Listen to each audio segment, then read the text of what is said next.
Ah, the survival horror genre, a genre filled with spooky mansions, run and boy slow turns, countlessly being beaten over the head with a message. You gotta cut off the limbs! Go for the limbs. Dismember them. A few inches later. Conserve ammo by dismembering enemy limbs and doing extra damage. Fog, and more fog, cutting off their limbs and then stomping them into the afterlife. Chains, barbed wire, fences, needle brain. Gross. Cute dogs, diseased dogs, dogs mistaking windows for empty spaces, suggestive actions between a pyramid and the Isle of Man coat of arms, or rather, coat of legs, giant snakes, giant plants, giant sharks, giant crazy mamas with giant and much more. The survival horror genre is centered around the survival of the protagonist in which the player takes control, and it's one of my personal favourites. It was fairly popular in the late 90s and died off as its franchises progressively became more action orientated to gain more popularity with mainstream audiences, to somewhat make a resurgence in the indie game space at the start of the 2010s with the arrival of games such as Amnesia: The Dark Descent and Outlast. However, for me, these games never really captured the essence of the classic survival horror game, to the point where I'd say, nah, this ain't survival horror bruv. Instead, they created an offshoot of their own where they exchanged the combat aspects for complete vulnerability, often with much more linear level design. Which is fine, I guess. In 2014, Alien Isolation was the closest to recapturing the original essence, but it wasn't until Resident Evil 7, 3 years later, where we began to see a callback to the genre's roots while taking influence from games earlier in the decade, modernising the formula. For years I had been hoping for a return to Resident Evil's original design philosophy, married with the over-the-shoulder perspective of Resident Evil 4 or Dead Space, but Resident Evil 7 opted for the first-person perspective instead, which is okay. I'd be lying if I said I didn't have crippling anxiety pre-release, since I was under the belief that Capcom was developing Resident Evil: The Dark Descent. But to my surprise, they did a goodie. Understandably, the first-person perspective makes immersion building easier, but I've always preferred being able to see our protagonist. Why? Well, maybe it has something to do with building some attachment to this character, following them through their struggles. Plus, it's just much safer to know I'm not the one having my head cut off, and it's this poor fucker instead. 2 years later, and 20 years after the original release, Resident Evil 2 was remade, retaining its original design for the most part, with an over-shoulder perspective. Finally. This, my friend, is survival horror, and is about to punch me in the head, and I couldn't be more happy about it.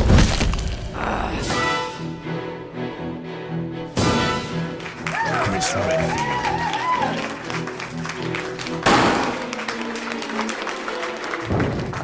Jill Valentine.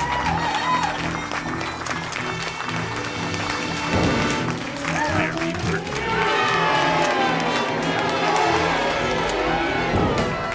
Rebecca Chambers.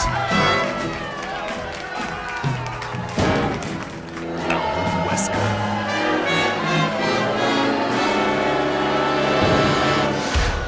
Resident Evil.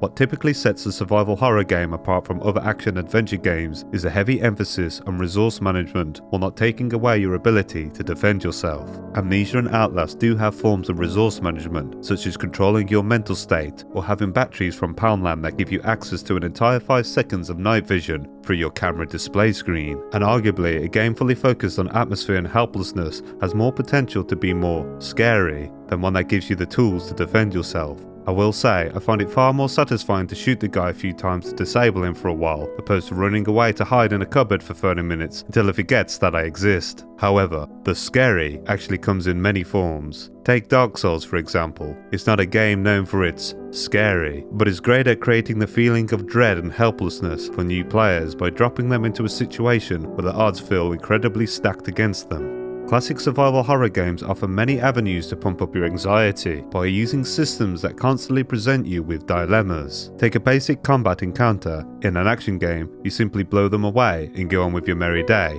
But here we need to decide, do we eliminate this threat using up some of our finite resources that we've been holding on to for a rainy day? Or do we attempt to avoid the encounter altogether, saving those resources while risking a chance of taking unnecessary damage? The choice isn't always this cut and dry though, especially when you begin to factor in other aspects to the game's design.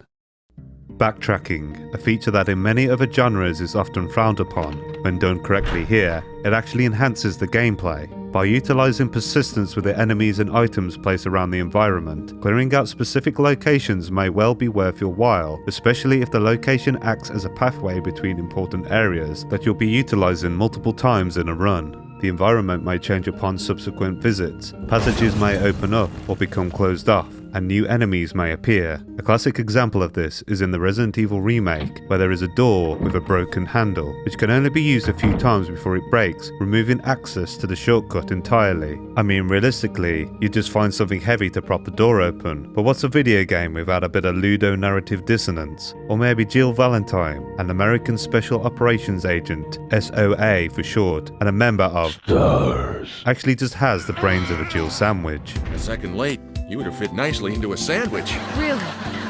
Thanks. A sandwich. A sandwich. But I'm happy to overlook its stupidity for its utility, since the mechanic itself leads to the player having to consider when it's necessary to use this shortcut. By taking its access away, it forces the player to have to adapt and use alternate routes. This same idea can be applied to the means in which our protagonist defends themselves, put them in a playground with others that they can bully, as long as they've got enough elastic bands to shoot at them, then introduce a bigger bully to bully them that is seemingly impervious to rubber bands. It seems it's time to get a taste of your own medicine, Leon Kennedy.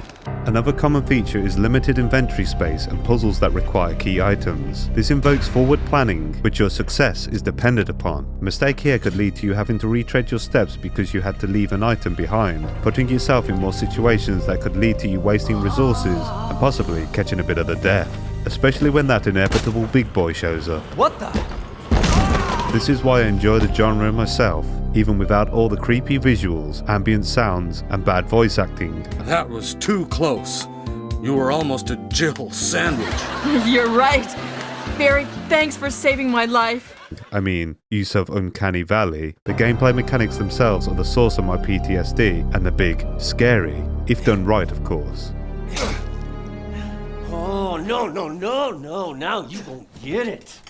So let's outline the basic requirements for a classic survival horror game. First up, finite resources. Items such as ammunition or means to heal yourself are finite, forcing you to use them sparingly. By increasing scarcity of such items, the difficulty can be increased for harder settings.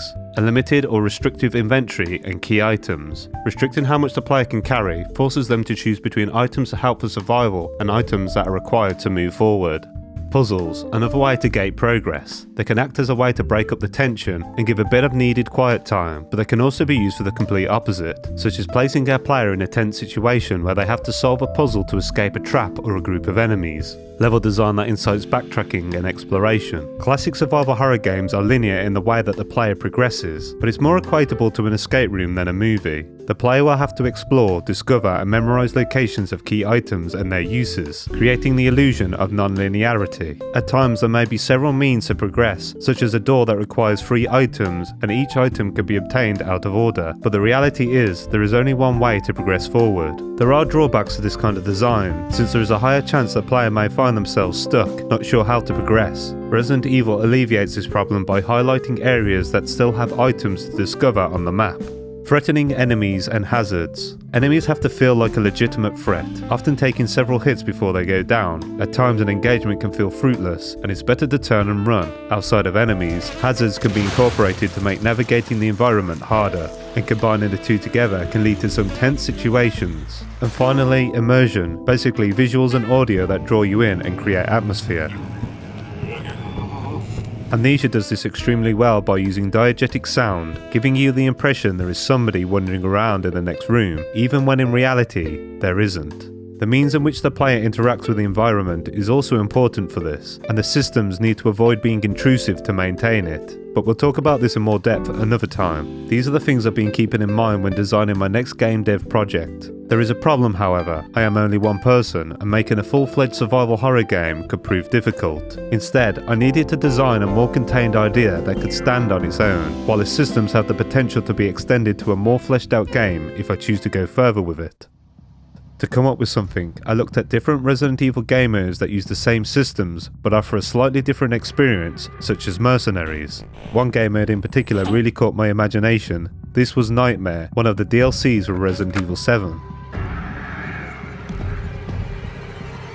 You gotta be fucking kidding me. The general idea is you have an explorable map with a few areas cut off, placed around the scrap generators that once activated will produce scrap over time. These generators have a storage cap, so to get the most out of them, the player has to constantly move around and collect this valuable commodity. With scrap you can craft various items at the workbench, such as weapons, ammunition, healing items, and corrosive acid that you can use on locks to access new areas where more scrap generators are located to increase your income. You can also spend it on a variety of decorations around the map to make it a little bit more homely. Sounds wholesome, except it isn't. Because while you're trying to save enough scrap to outfit your first home, mold creeps in, and it tries to consume your health. So you must blast it away as it gets progressively worse, until this homeless guy decides to move in and claim your home as his own.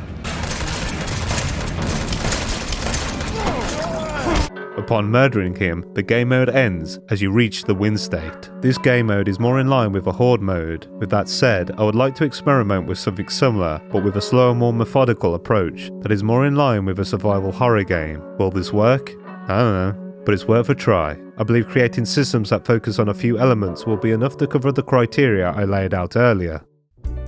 I decided to choose a setting that allows solutions to resources, inventory, puzzles, and key items with a few core systems. So here's the basic premise, sparing you the details. Set in a science fiction setting where a human colony has tried to establish themselves on a new planet. They have managed to construct a biodome on the surface and created a network of small facilities with varying purposes. Something happened, and our protagonist wakes up seemingly alone, with many of these facilities offline. Next year, in a world where humans are sandwiches.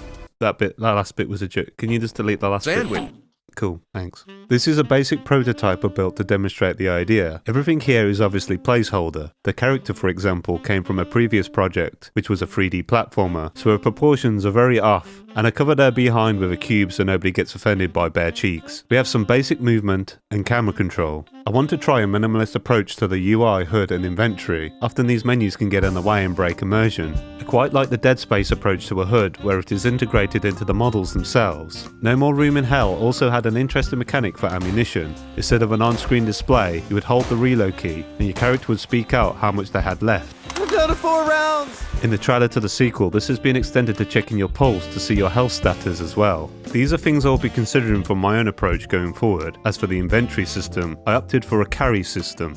As of right now, there are 4 carry slots: left hand, right hand, belt and back. In future, extra slots may be added if required for certain types of key items or consumables. Carryable items will come in the form of weapons, key items and other resources. These items will have different restrictions based on what they are. For example, some items can be picked up in either hand, some require 2 hands to be carried, and some can be holstered or stored on the player's back. This handgun can be carried in the right hand while carrying a key item in the left. The gun can be holstered to allow another item to be carried in the right hand. This red gun, however, is supposed to be an assault rifle held in 2 hands. It can be stored on the back, but to use it the player has to drop what they are already carrying. So what kind of items besides weapons will you be carrying? Well, I've tried to tie our resource and puzzle system together by having a system focused around power. Here we have 2 ends of a cable that can be picked up in either hand. Dotted around we have various devices that can be connected together. Typically these come in 3 different types: generators,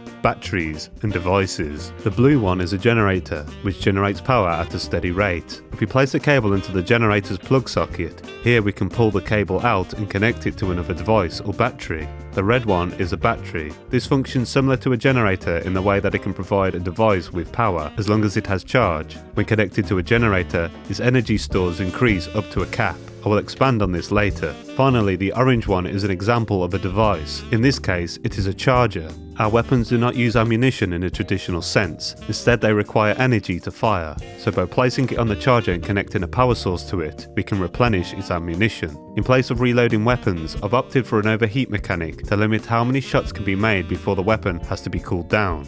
Chargers can be set up to only work with specific items, but imagine there being separate charger types for smaller and larger weapons or different items entirely. This red capsule is a key of sorts that can be charged in a similar way to weapons, and this door has a key socket attached to it, which requires a fully charged key.